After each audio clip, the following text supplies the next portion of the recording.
Em nosso estudo de hoje, a lição 12 do livro Irmão, e tem por título O Reino de Deus está próximo.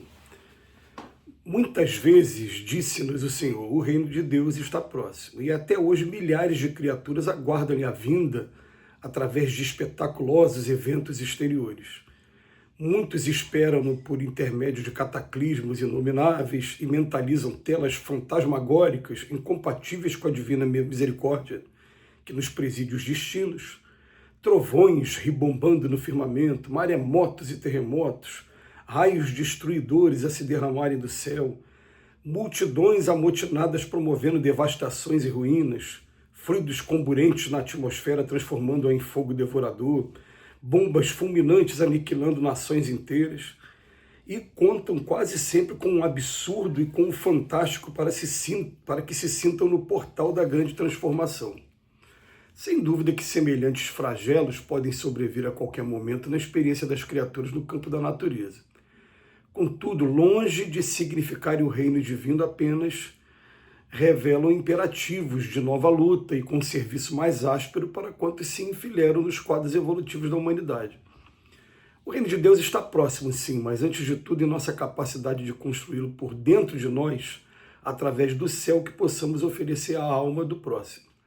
Atendamos ao cumprimento do dever que a vida nos atribui, colaborando quanto possível pela vitória do bem, a atender o amor que o Mestre nos legou e alcançaremos com a urgência possível o clima celestial para nós e para os outros. É por isso que Jesus igualmente foi positivo e justo quando afirmou: quando se vos disser o reino de Deus permanece ali ou acolá, não acrediteis, porque em verdade o reino de Deus está dentro de vós. A gente começa por essa frase final que está no Evangelho. Quando alguém disser para você, olha, essa frase é de Jesus. Quando alguém disser para você que o reino de Deus está aqui, está ali, não acrediteis, porque na verdade o reino de Deus está dentro da gente.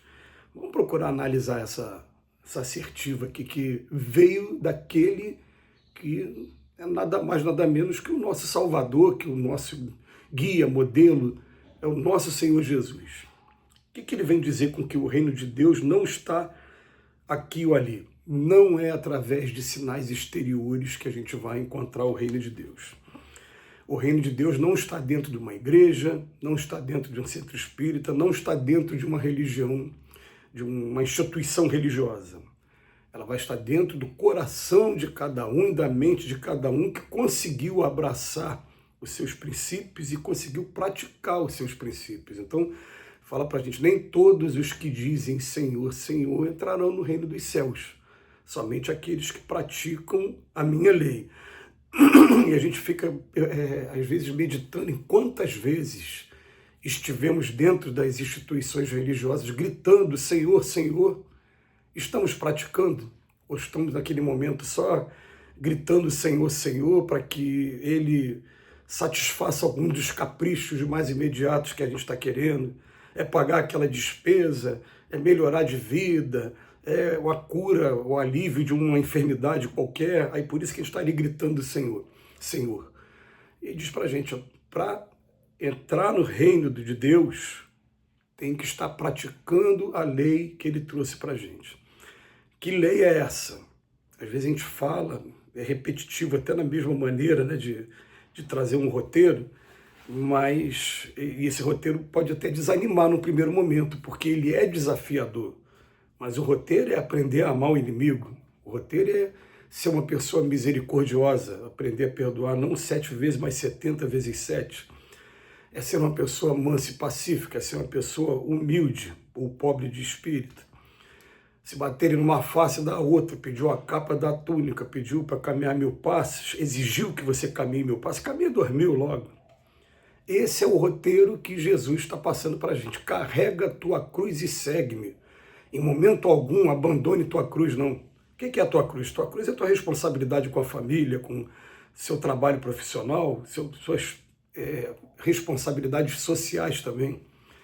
Então, a prática é que vai fazer com que a gente garanta um lugar e não eu ser vamos colocar aqui, né, de maneira pública, eu confessar para todos, testemunhar para todos que eu pertenço a essa ou aquela religião.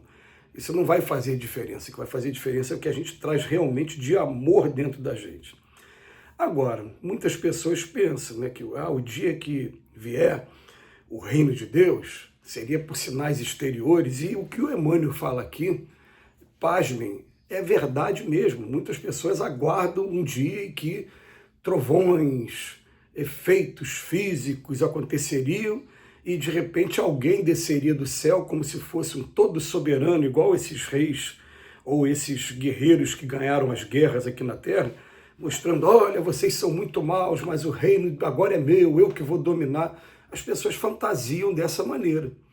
E as pessoas esquecem o tempo todo de estudar o Evangelho e de procurar compreender junto com Cristo.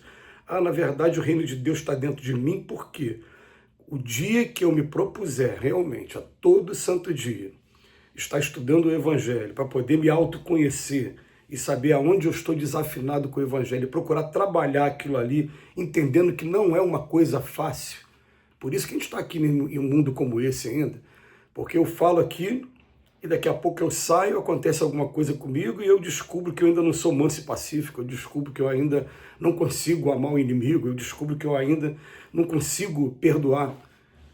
E a gente vai sendo testado quantas vezes forem necessárias até que a gente atinja esse objetivo. Então, é de maneira muito clara, muito franca, né, que Jesus fala para a gente.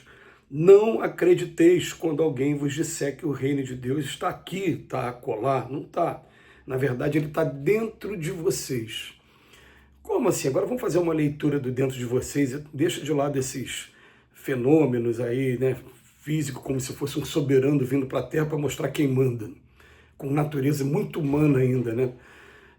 A gente está muito longe de compreender o amor do Cristo mesmo, o amor de Deus, né? A paternidade divina. Não, mas tudo bem, a gente acha que vai ser através, muita gente acha, né? Tudo bem, vamos respeitar, até porque nós passamos também por essa etapa. Agora vamos pensar aqui, a capacidade que eu tenho de perdoar. Se eu não consigo perdoar, eu chego do outro lado da vida, alguém vai mostrar para mim uma foto da pessoa que eu não perdoei. A raiva que eu sentir na hora que eu estiver olhando para a imagem daquela pessoa, simplesmente não vai deixar eu ter acesso a, entre aspas, o reino de Deus. Não vai conseguir. Por quê? Porque você vai sentir raiva e vai fazer sintonia com todos aqueles que estão com raiva também. E aí, com certeza, você vai estar num emaranhado de gente, né, que são trevosos, são belicosos. Por quê? Porque você ainda não aprendeu a perdoar. Mas eu, por exemplo, eu chego lá do outro lado, eu não sou humilde. Eu estou achando que a posição social que eu tive aqui na Terra vai ter relevância lá do outro lado. Peguem o último texto do capítulo 2 do Evangelho segundo o Espiritismo, vocês vão ver uma rainha aqui na Terra que quando chegou lá do outro lado falou que vergonha que eu tive, pois estavam muito, mas muito acima de mim, alguns que aqui na Terra eram pequenininhos para mim, eram meus súditos, tinham que obedecer as minhas ordens. A hierarquia do outro lado é diferente daqui do lado aqui da Terra. O que estabelece a hierarquia? Em primeiro lugar, o amor que a gente traz dentro da gente, o sentimento que a gente traz dentro da gente. Em segundo lugar, o lado intelectual, porque se duas pessoas tiverem a mesma carga de amor, se a gente puder ter um aparelho para medir essa capacidade, deve ter do outro lado. A medicina do outro lado é diferente da nossa aqui. Mas, for comparar um com o outro e um tiver um pouquinho mais de inteligência do que o outro, esse que tiver com um pouquinho mais de inteligência, ele vai estar sobressaindo. Então, em primeiro lugar, a gente bota o amor, o sentimento. E o que vai ser o amor e o sentimento? É a capacidade que a gente tem de respeitar a todos. Ou, como resumiu de maneira maravilhosa para a gente os espíritos superiores na codificação, o que é a caridade segundo entendia Jesus? É benevolência para com todos. É perdão das ofensas, é indulgência com as imperfeições dos outros. Quando a gente chegar a isso, o reino de Deus vai estar garantido para a gente. A gente ainda fica aqui, ainda dando as nossas cabeçadas, né, ainda rolando aqui em mundos como esse de expiações e provas, porque a gente não conseguiu atingir ainda esse amor a ponto de ter um passaporte carimbado para o reino de Deus no futuro, mas estamos a caminho. Que Jesus nos abençoe hoje e sempre.